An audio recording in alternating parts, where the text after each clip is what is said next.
va nous faire du coup une intervention sur art et enjeux environnementaux dans les offres œnotouristiques. Sophie. Merci beaucoup.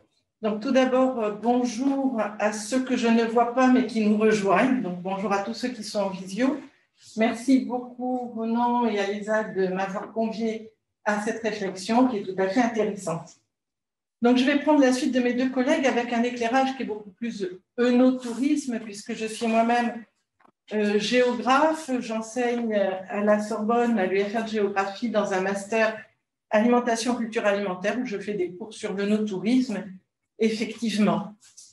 Je vais donc essayer de répondre à des questions qui se sont posées, c'est-à-dire voir comment l'œnotourisme traduit ce que mon collègue Joël Rochard vient de présenter de façon plus technique sur le paysage et voir plus précisément comment l'art essaie de signifier tout ce que les techniciens essaient de mettre en pratique quand ils font un chai éco-responsable, par exemple. Comment aujourd'hui, eh bien, de plus en plus, ce sont des architectures qui font appel à de grands architectes, à des designers pour les intérieurs, pour dire précisément cet attachement à la nature. Et je vais redire ce qui m'ont précédé sur le fait que la culture est au cœur de ces soucis. Donc, je ne vais pas rappeler ces enjeux environnementaux qui ont été décrits, mais qui sont d'abord agricoles, viticoles. Ce sont autant de labels du viticulteur, mais en aucun cas des labels œnotouristiques. Il n'empêche que ce sont ces mêmes exploitations qui ont ces labels, qui vont vouloir le faire savoir. Et pour deux exemples précis, et je fais écho là à Christian, où on voit que dans le Val-de-Loire, c'est en train de se mettre en place.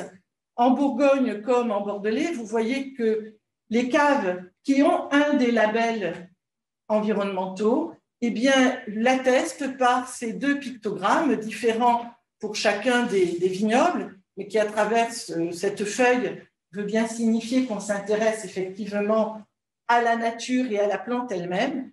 Donc, si on fait référence pour la Bourgogne, j'ai pris la brochure qui est éditée tous les ans, et donc la dernière cette année. Vous voyez les statistiques, le nombre de caves sur les plus de 300, les 371 caves, 18 ont ce pictogramme et donc affichent très clairement qu'elles suivent dans leur process, effectivement, les chartes bio, Déméter, etc.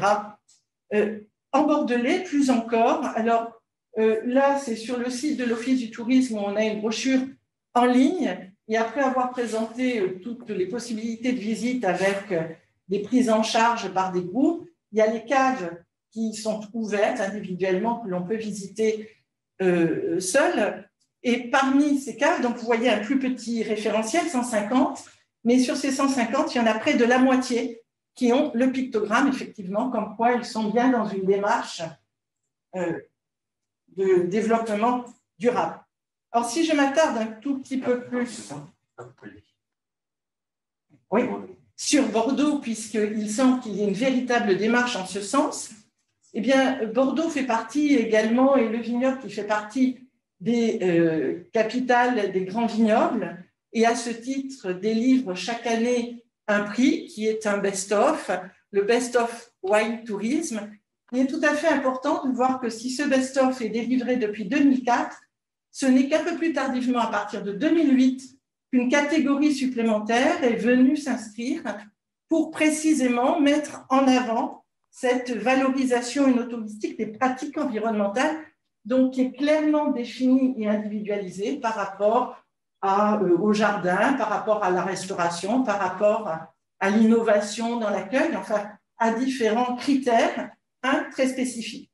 Et vous voyez dans la définition qui allie, j'ai essayé de le présenter ici, à la fois développement durable de l'environnement, promotion auprès des visiteurs, c'est-à-dire que véritablement, là, on pense les deux ensemble, on accompagne effectivement l'effort que l'on fait en termes de développement pour, dans une pratique pédagogique également, pour répondre à une demande, et ça a été dit pour le Val-de-Loire, et je crois qu'on sera tous d'accord sur le fait que les visiteurs sont de plus en plus demandeurs de la qualité environnementale à côté d'une qualité esthétique, paysagère ou autres.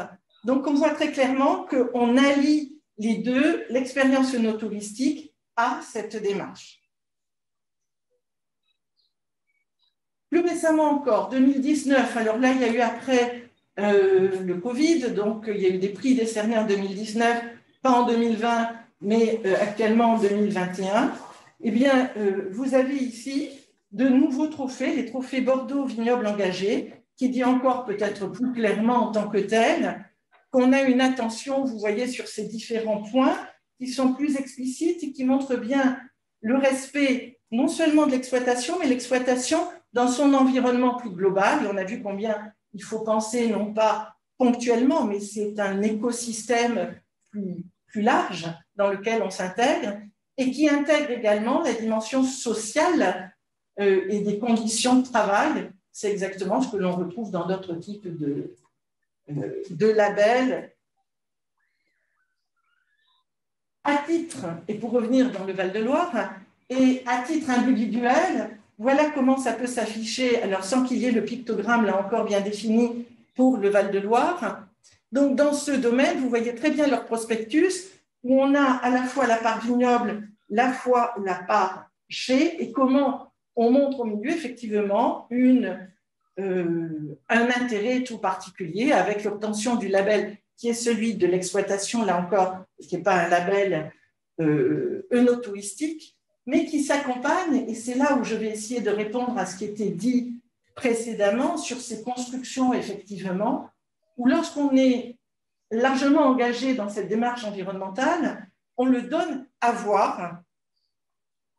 Et c'est le chai que vous voyez là-haut, qui est forcément très visible, à la fois par sa couleur, par sa forme, par son architecture, par le fait que on ne s'inscrit plus dans une tradition de la chartreuse bordelaise quand on est un château bordelais ou du mas provençal lorsqu'on est ailleurs dans un autre vignoble, que l'on soit en Provence, en Val-de-Loire ou dans n'importe quel autre vignoble, sur le modèle de l'Arriora, qui se réfère lui-même plus avant sur le modèle de la Napa Valley de la Californie, eh bien, on a des chais qui sont plus une architecture régionale, traditionnelle, mais on va avoir des chais, effectivement, qui disent il se passe quelque chose ici, on s'inscrit, notre démarche est autre que celle qui avait lieu jusqu'avant.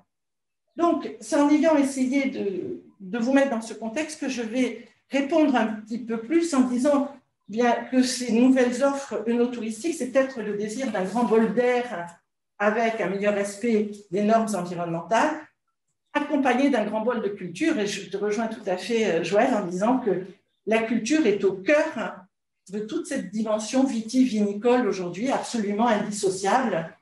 Nous allons y revenir. Donc, deux temps. Un, pour montrer comment ces enjeux se traduisent à tous les niveaux, c'est-à-dire l'extérieur, ce que l'on voit du chai, ce qui se passe dans le chai et finalement ce qui est donné à voir à travers les vignes. Et puis, dans un second temps, on verra différentes formes de traduction de l'art au cœur du vignoble, de plus en plus visibles par le chai et par des expositions où le vignoble devient en tant que tel un écrin. La nature devient cet écrin qui offre à voir conception artistique. Donc, on faisait référence tout à l'heure au chai. Peut-être nouveaux enjeux environnementaux, l'art incontournable dans les nouvelles offres œnotouristiques. Je vous ai dit qu'il y a nombre de chais qui aujourd'hui traduisent par leur forme effectivement ce concept d'éco-responsabilité. Donc moi, je ne vais pas rentrer du tout dans les tuyaux des puits canadiens, le principe de la termitière, comment on peut équilibrer effectivement l'air chaud, l'air frais et faire des économies, par exemple, de clim, on disait tout à l'heure. Donc, tous ces principes techniques qui n'intéressent pas, en fait, le no-touriste en tant que tel, parce qu'on ne comprend pas grand-chose. C'est très technique et très savant. Ce que l'on souhaite savoir quand on est no-touriste, c'est qu'effectivement, on prend en compte, ces exigences. Donc, un des tout premiers chais, on est ici dans le château en Pessac-Léognan, Smith au Lafitte, et donc un de ces premiers chais de cette génération, le chai dit par son architecte lui-même, le chai furtif, vous voyez, est en lisière des vignes de Château-Lafite, aux abords de la forêt qui appartient au domaine. Donc, il s'inscrit en bois pour bien se fondre déjà dans un environnement qui est le bois de Château-Lafite. Donc, il répond techniquement, si on regardait de plus près, effectivement, à ce que décrivait mon collègue précédemment, avec ses exigences de réduction de CO2, avec ce recycler l'eau, etc. Donc, de chais éco-responsables. Et là, vous voyez l'art surgir, si je puis dire. Donc, un chai qui est tout à fait simple. C'était initialement première vendange en 2013 pour les seconds vins de Smith. Et avec cet accompagnement de la sobriété du bois, qui se veut être un matériau effectivement proche de la nature, révélateur de ces éléments naturels, mais surtout se fondre dans son environnement, il y a également cette statue monumentale qui répond là encore à une pratique de Smith-Lafite où l'on a dans le parc tout un jardin de statues qui ont précédé ce chai furtif. Cette grande épingle qui est d'une génération GAP. Pourquoi ce nom? Bien, c'est pour bien dire ce fossé entre deux générations, celle qui se souciait peu de l'environnement. En fait, à chaque fois que tu regardes ça, tu dis, bah, nous, on est à fond dedans, quoi. Je cherche le micro, excuse-moi. Je ne sais pas qui c'est. Voilà. Oui, c'est bon. Allez, Et la génération qui, aujourd'hui, prend en compte ces problématiques environnementales. Donc, Génération GAP, cette épingle traduit ce fossé. Aujourd'hui, on est dans des chais éco-responsables et des chais qui disent, par leur architecture, ce qu'ils sont et ce qu'ils cherchent. Alors, on peut effectivement voir de très nombreux exemples. J'aurais dû partir les chais californiens et on les retrouve aujourd'hui, parler du Portugal, on les retrouve à Setúbal chez la cave Bacaloa, par exemple, où ce sont des chais qui prennent une forme, qui sont enracinés dans leur terroir, c'est-à-dire que la végétation recouvre les murs, et là aussi c'est une traduction du fait que le chai doit prendre en compte son environnement, son terroir, et qu'il n'y a pas une dichotomie entre les vignes et puis après ce qui se passe en cave, mais que c'est un tout, et c'est ce tout. Alors, on s'est d'abord préoccupé en matière de viticulture du bio dans les vignes avant d'avoir les labels bio pour le vin. Aujourd'hui, c'est dire qu'il y a un tout et que le bio est plus loin encore, la biodynamie, etc., s'inscrit de la racine de la plante, de la vigne, jusqu'aux pratiques vinicoles en cave. Donc ici, à travers le château La Dominique, c'est pour faire écho à l'autre photo que je vous montrais effectivement de ce chai rouge qui se donne à voir, qui surplombe les vignes. Autrement dit, c'est une autre façon de dire cet accord entre vigne et le chai, qui se prolonge, si on ne le voit pas, par une grande terrasse de gravier sur laquelle on peut en extérieur aller voir la vigne. Deuxième expérience, château Les Carmes, Aubryon, où là, vous le voyez par photo, on est vraiment quasiment dans l'agglomération bordelaise. Donc, plus qu'ailleurs, on avait une nécessité pour ne pas, et vous savez, les conflits qu'il y a eu de proximité lorsqu'on traite la vigne, lorsqu'il y a une école ou autre. Ici, on est dans l'agglomération. Donc, absolue nécessité d'avoir des pratiques qui respectent cet environnement. Donc, on est inscrit, là encore, dans une démarche haute valeur environnementale.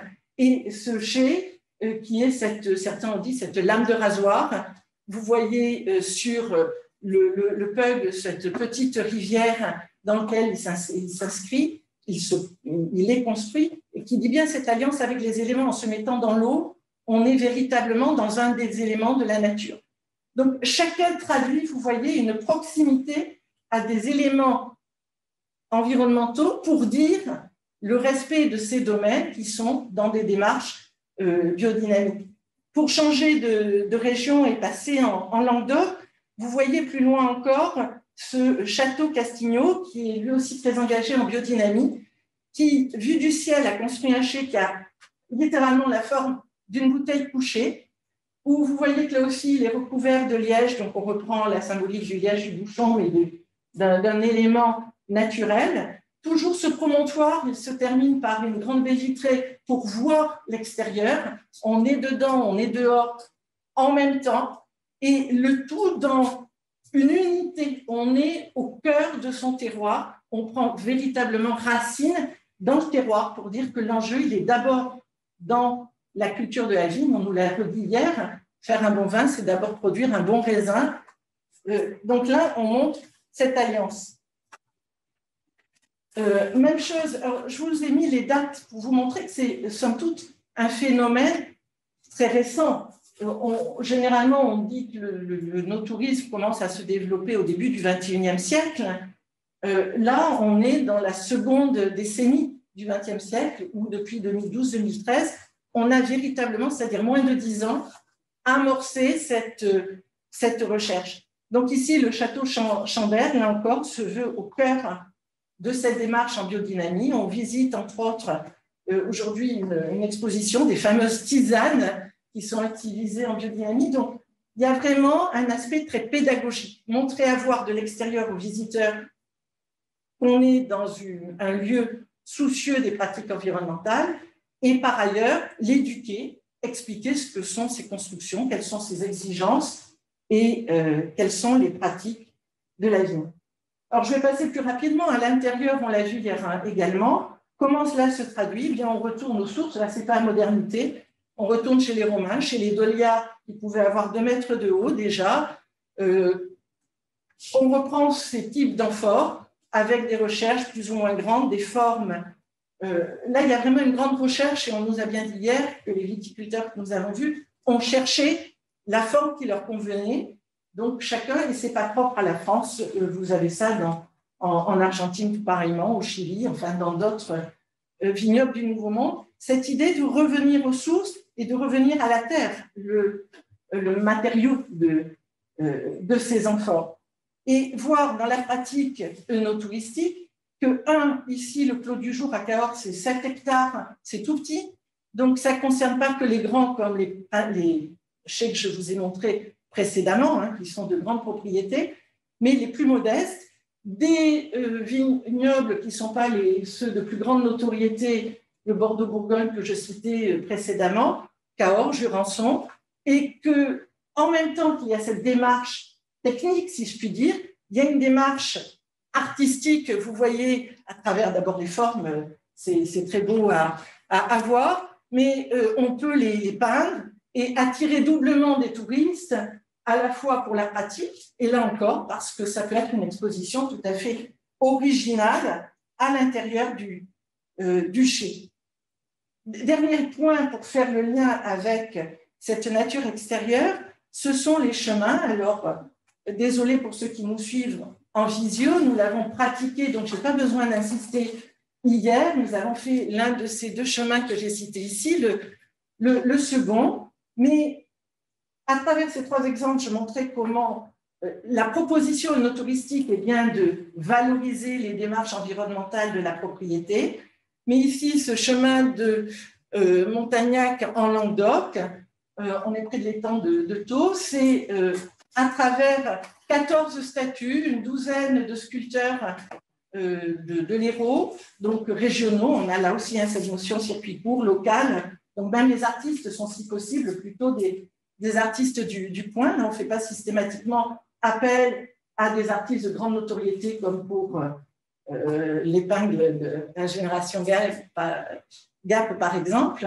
Donc, le chemin est jalonné d'œuvres d'art qui met en exergue la valeur du raisin en tant que tel. Ce n'est pas simplement un fruit, mais c'est un fruit qui a toute une histoire, qui a toute une symbolique.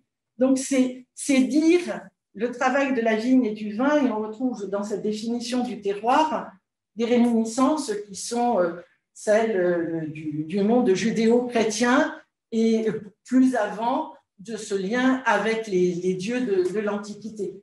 Donc, ce n'est pas un fruit et un produit quelconque. Donc là, eh bien, au milieu, au cœur du vignoble, ici, on est un peu plus près de chez France. Ici, on est dans le Quercy, dans cette cave, et vous voyez, on associe à la fois les fameuses amphores et encore d'autres formes, et des expositions, ces oiseaux qui nous mettre, alors même qu'on est en intérieur, on est en extérieur. Et là encore, on a cette unité dedans, dehors, ça n'est qu'un. Le vin, c'est le raisin et le produit qui en est extrait. Mais peut-être que mes collègues champenoises en parleront mieux que moi et plus explicitement. La cave, pour aller un peu et montrer que c'est une démarche. Oh, là. Bon, donc je passe là encore le lien bouteille de champagne qui prend une communication, le champagne qui naît de la craie, qui naît des sarments, etc. Alors je voudrais quand même 5 minutes, oui, mais quand même. J'ai pas mal de choses. Donc, des expositions qui se font dans les vignes, là, c'était pour la Provence, mais je vais venir plus à même. Là, au cœur du vignoble, à travers, peut-être, excusez-moi, je n'ai pas dit au départ que j'étais bordelaise, mais ce n'est pas ce pourquoi j'insiste sur ce vignoble, le château d'Arsac, racheté en 1986 par Philippe Haux. À partir de 1992, il investit chaque année dans une œuvre d'art pour créer aujourd'hui ce qui est le jardin des sculptures à travers ces différents positionnements. Donc, ce qui est le château d'habitation, le nouveau chai bleu qui se donne à voir sans transformation, mais qui s'inscrit là encore, le bleu rappelant l'idée du soufre et des traitements. Excusez-moi, je vais... Voilà. Voilà. Donc, certaines œuvres qui sont exposées disent le travail du vigneron et le respect du terroir. Ce pot rouge de Jean-Pierre Reynaud, c'est dire le respect que l'on a du vigneron qui doit prendre soin de son terroir, comme le jardinier prend soin de ses balconnières à travers ses pots de géranium peut-être ou autres. Vous voyez les autres éléments, ce sont l'arbre du soleil, c'est les ailes de la terre qui est la symbolique du vent qui justement va permettre la rosée ou éloigner la rosée du matin sur les fruits. L'arbre du soleil ou cet homme qui mesure les nuages et qui rappelle combien il est bon d'être en lien là aussi avec son climat, son microclimat. Autrement dit, chaque œuvre a une symbolique très forte et ce n'est que quelques-unes parmi la vingtaine de ce parc et qui fait qu'aujourd'hui, ici, début des années 90, 90% des visiteurs venaient pour visiter le château, déguster traditionnellement, 10% pour les quelques œuvres. Aujourd'hui, c'est exactement la proportion inverse. 90% viennent voir les œuvres de la propriété, 10% pour goûter les vins qui sont dignes d'intérêt, mais on va plutôt visiter d'autres châteaux. Cette idée, on la retrouve ici dans le Médoc toujours. On est au château Chaspine à Moulis et où ces bottes, vous voyez peut-être quelque chose d'incongru, ce sont les deux mêmes pieds. Donc, vous avez les deux mêmes bottes dans un château. Elles ne peuvent pas être portées. Donc là encore, je prends racine et je mets à l'honneur le vigneron. Donc, c'est bien un produit culturel. Le terroir, ce n'est pas que des roches, ce n'est pas que du soleil ou de la rosée, c'est le travail du vigneron. C'est Jean-Robert Pitt qui citait souvent le musicien en disant « Vous pouvez avoir un Stradivarius, si vous n'êtes pas violoniste, il n'en sortira que des sons discordeux au possible. Vous pouvez avoir une très bonne terre, si vous n'êtes pas un bon vigneron, il n'en sortira pas grand-chose de bon. » Donc là, c'est vraiment... Alors ce château, c'est l'entrée, c'est l'emblème du château. D'autres œuvres d'art sont exposées. Il y a une salle d'exposition, je passe, y compris dans le chai, mais voilà, donc je les ai vendus pour ça. Donc je rappelais la législation qui reconnaît bien qu'effectivement, le vin est un produit culturel. Je passe plus vite pour finir sur le vin en tant que tel. Et ici, on est dans notre château du Bordelais, l'arrivée au Brillon, où vous voyez cette exposition qui, à travers ces poteaux, ces bâtons, ça y est, ces piquets, sont plantés et rappellent les piquets de vigne. Donc là encore une symbolique avec un travail du vigneron. Rouge, c'est la part de l'art et de cette traduction d'un paysage qui est associé non pas à des herbes folles, mais à des fleurs qui redonnent l'idée effectivement du végétal, du respect du végétal qui n'est pas sous pesticides éliminés au plus vite, et un grand jardin des senteurs avec là une visite qui va faire sentir et reconnaître telle ou telle plante en relation avec l'odeur du sémillon, ou de l'ananas, de toutes les senteurs que vous aurez au nez au moment de la dégustation du vin en cave. Donc la dégustation, vous la commencez en dégustant le paysage, et je reviens là encore à ce que tu dis très clairement. Ce qui a donné lieu à d'autres propriétés qui aujourd'hui sont plus à proprement parler des propriétés viticoles. Ici, le château des Allures, on est en Savoie. Et là aussi, j'essaie de passer de grands à de plus petits vignobles pour montrer que c'est une démarche véritablement à l'échelle de l'œnotourisme en France et pas uniquement de tel ou tel précurseur. Donc ici, ancien domaine de 3 hectares qui a été vendu il y a une dizaine d'années, transformé en restaurant et hôtel de luxe. Et là encore, ce qui était le petit parterre de 4 carrés de senteurs, c'est pas moins de 80, un peu plus 88 carrés avec des légumes oubliés ou des légumes récents, des fruits, des légumes, des fleurs, et que vous retrouvez dans une cuisine. Et ça fait partie de l'œnotourisme. Quand on est tourisme, plus d'une nuit, il nous a été dit pour le Val-de-Loire et pour tous, ce qui veut dire qu'on se nourrit et on dort. Donc, quand on continue à la table du restaurant, du vignoble ou sur la route du vin, eh bien, il faut qu'on soit dans cette même logique, non seulement dans des accords mets et vins, mais également en retrouvant cette démarche de respect à travers une table qui soit d'une culture servie par ces aliments bio, bien évidemment, et locaux. Donc, je finis chez Smith Lafitte. On est à proximité ici du chai furtif. Donc, vous voyez à la fois les vignes que vous apercevez, vous voyez ce couvert végétal, et où la dernière démarche du château a été d'ouvrir en 2019 cette forêt d'essences, où les sens, on les retrouve à travers l'éveil de nos 5 sens, y compris de l'ouïe, de la vue, qui n'est plus en relation directe avec une représentation de quelque chose qui se référerait à la vigne ou au vin. Vous voyez ici, j'ai pris la sphère de Jordi, donc simplement, qui, en éveillant votre goût pour l'art, ce qu'interrogent ces différentes formes, le fait de marcher pieds nus à certains endroits de cette forêt, le fait d'écouter, comment tu disais, les gailloutis tout à l'heure, les petits bruits du ruisseau, c'est l'ouïe qui est en éveil. Donc les 5 sens sont véritablement mis en éveil avant de finir la visite du château par une dégustation, bien évidemment. Donc je dirais que cette alliance de l'art et des enjeux environnementaux, c'est véritablement placer le no-tourisme très haut comme un tourisme d'exception, de même que choisir une agriculture respectueuse de son environnement, c'est véritablement un enjeu majeur et que par l'alliance des deux, on replace bien le vin au cœur de ces préoccupations et d'un enjeu tout à fait contemporain. Donc je vous remercie par la Catalogne pour vous montrer que je ne suis pas trop chauvine et pas exclusivement liée au Bordelais. On est ici chez des vignerons qui ont eux aussi mettent en valeur, hein, vous le voyez, les vins doux naturels et qui ont une démarche environnementale et un autre type d'art. Merci beaucoup à tous.